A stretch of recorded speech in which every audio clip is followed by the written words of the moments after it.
Hello everyone and welcome. So great to see you here today with me on Storytime 365. My name is Barbara and today I have the Christmas story called Grumpy Badger's Christmas. This is a book that's been written by Paul Bright and illustrated by Jane Chapman.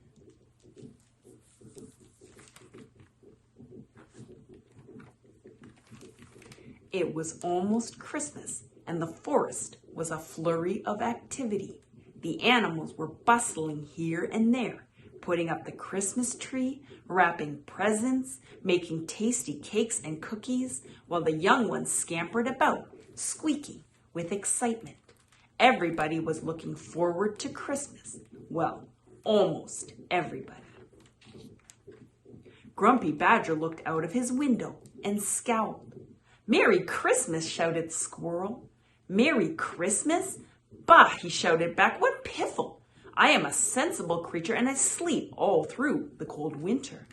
Now I am going to bed until the spring, and if anyone wakes me, I shall be very, very grumpy." And with that, he pulled his window shut with a clunk. Grumpy Badger knew he would be hungry when he woke, so he checked his pantry. There were pies and pastries, hams and cheeses, crispy crackers, jars of fruit, and sticky sweet jams. "That should do," he said.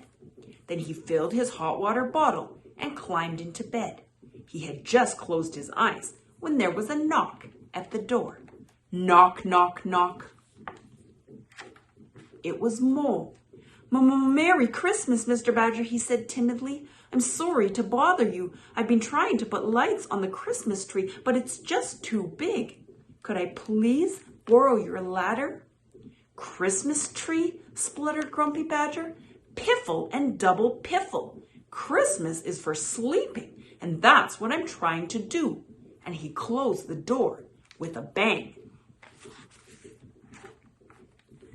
"Bah," huffed Grumpy Badger, climbing into bed. "Borrow my ladder, indeed. All I want is a bit of peace and quiet, so leave me alone." He peeked under his bed, where he'd put more food for springtime, candies and cornbread and cherry cupcakes.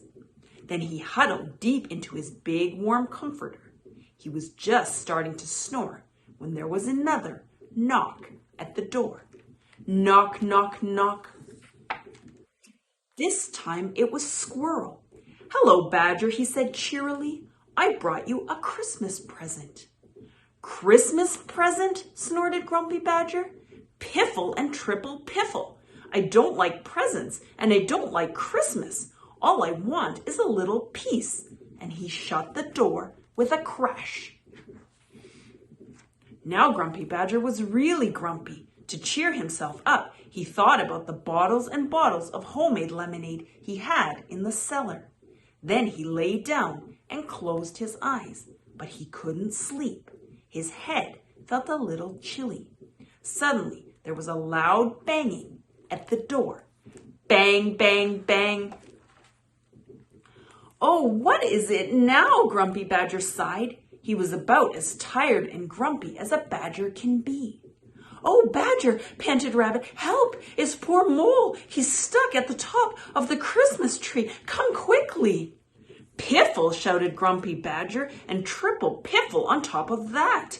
Why can't everyone just leave me alone?" And he slammed the door so hard that the whole house shook. Slam! At long last, Grumpy Badger fell asleep. But soon he was tossing and turning and wriggling and squirming. He was dreaming of Mole dangling by one tiny paw from the top of an enormous Christmas tree. Mole was trembling. Mole was about to fall. "No!" screamed Grumpy Badger, sitting bolt upright and suddenly wide awake. "What have I done?" He jumped out of bed, grabbed his ladder, and dashed into the street. Grumpy Badger raced up to the Christmas tree. "Hold on, Mole," he cried. He scrambled up the ladder, scooped Mole gently into his arms, then helped him down to the ground.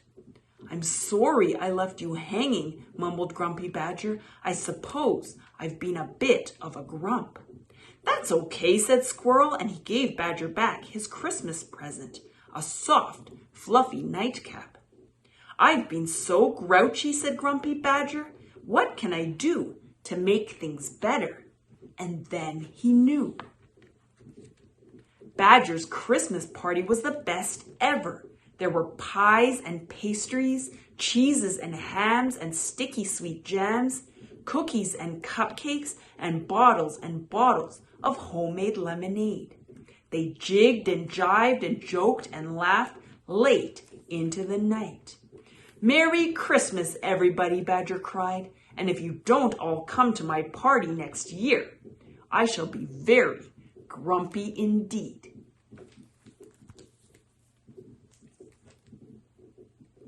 Thank you for joining me for today's story. Please remember to like and subscribe and hit the bell button so you receive notifications about new stories. You can also find us now on Patreon. If you'd like a copy of today's story, please check below in the description for the link. I hope to see you all again tomorrow for another Christmas story. Bye!